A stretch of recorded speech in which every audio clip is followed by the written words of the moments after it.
Good afternoon பசங்களா. Good afternoon ma'am. பசங்களா, நான் சொல்கிறது கவனமாக கேளுங்க. இப்போ பேரண்ட்ஸ் மீட்டிங் நடக்க போது. உங்களுடைய பேரண்ட் ஒவ்வொருத்தவங்களா வருவாங்க. நான் பேசும்போது நீங்கள் எதுவும் டிஸ்டர்ப் பண்ணக்கூடாது. எல்லாம் அமைதியாக இருக்கணும். பேரண்ட்ஸ் மீட்டிங் முடிஞ்ச உடனே நீங்கள் பேரண்ட்ஸ் கூடயே வீட்டுக்கு போகலாம். ஓகேவா? Okay ma'am. Good afternoon sir.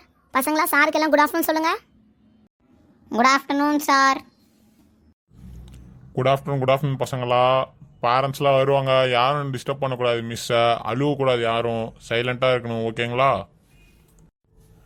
இது பாருங்க மேம், பேரண்ட்ஸ் மீட்டிங் ஆரம்பிச்சிச்சு. பேரண்ட்ஸ்லாம் வருவாங்க, எல்லாத்துலேயும் பொறுமையாக பேசணும். யார்கிட்டையும் ஹார்ஷாக பிஹேவ் பண்ணக்கூடாது. ஓகேங்களா? Okay sir. Excuse me ma'am, May I come in? யாராவது பேரண்ட்டே இவ்வளோ அன்பாக இங்கிலீஷில் பேசுகிறாங்க. பெரிய இங்கிலீஷ் ஸ்பீக்கராக இருப்பாங்க போலகுது. Yes ma'am, come in. We are Rahul parent. Yes sir, please get in.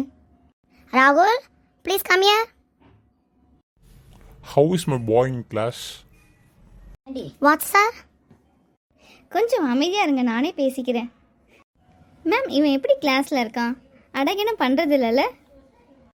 என்னது, இவன் அடம் பண்ணுறது இல்லையா? மா, கிளாஸையே ஒரு வழி பண்ணிடுறான்.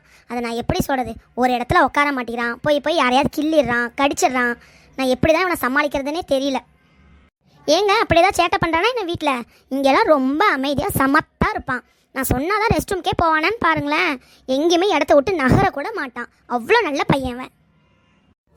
மேம், நீங்கள் ரெஸ்ட்னு சொன்னேன் ஞாபகம் வந்துச்சு. லாஸ்ட் வீக் 2 ஜட்டி விட்டுன்ட்டான் மேம். ஒன்று ஆரஞ்சு கலரு, ஒன்று பிளாக் கலர். கொஞ்சம் டைம் இருந்தால் தேடி கொடுங்க மேம். ஆமாம் மேம், லாஸ்ட் வீக் அவன் பாத்ரூம் போயிட்டான். அதனால் ஆன்ட்டிட்ட சொல்லி வாஷ் பண்ணி எடுத்து வச்சுருக்கேன். போகும்போது வாங்கிட்டு போயிடுங்க. ஸ்டடி பற்றி நீங்கள் எதுவுமே இன்னும் பேசவே இல்லைங்க மேம். எல்கேஜிக்கு என்ன மேம் படிப்பு இருக்குது? அவன் ஸ்கூலுக்கு கரெக்டாக வந்தால் போதும். நான் வீட்டில் கொஞ்சம் நிம்மதியாக இருப்பேன். அதுவே எனக்கு போதும் மேம்.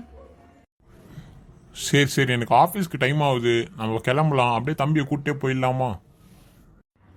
மேம், நான் இவனை கூட்டிகிட்டு போட்டுமாங்க மேம்? ஓ ஷியோர், தாராளமாக கூப்பிட்டு போகலாம். நீங்கள் ஒரு ஃபீட்பேக் ஃபார்ம் தரேன், அதை மட்டும் ஃபில் பண்ணி கொடுத்துட்டிங்கன்னா போதும். ஓகேங்க மேம். இந்த ஜட்டி பற்றி சொன்னேன், அதுக்கு மேம் போகும்போது கண்டிப்பாக கொடுக்குறேன். ஆன்ட்டி, அந்த 2 ஜட்டி எடுத்து வச்சிங்களே, பேரண்ட்ஸ்ட்டை கொடுத்துருங்க. நீங்கள் மீட்டிங் வந்தது ரொம்ப ஹாப்பி. எங்களுக்கும் ரொம்ப சந்தோஷங்க. இந்தாங்க ஃபீட்பேக் ஃபார்ம், நாங்கள் வரோம். என்னடா அது, பேரண்ட்ஸ் மீட்டிங் வந்துட்டு படிப்பை பற்றி பேசுவாங்கன்னு பார்த்தா ஜட்டியை பற்றி பேசிட்டு போகிறாங்க. நான் என்ன நோட்ஸ் எடுத்து வைக்கிறது? இந்த பிரின்சிபல் சார் வேறு கேட்பாரே.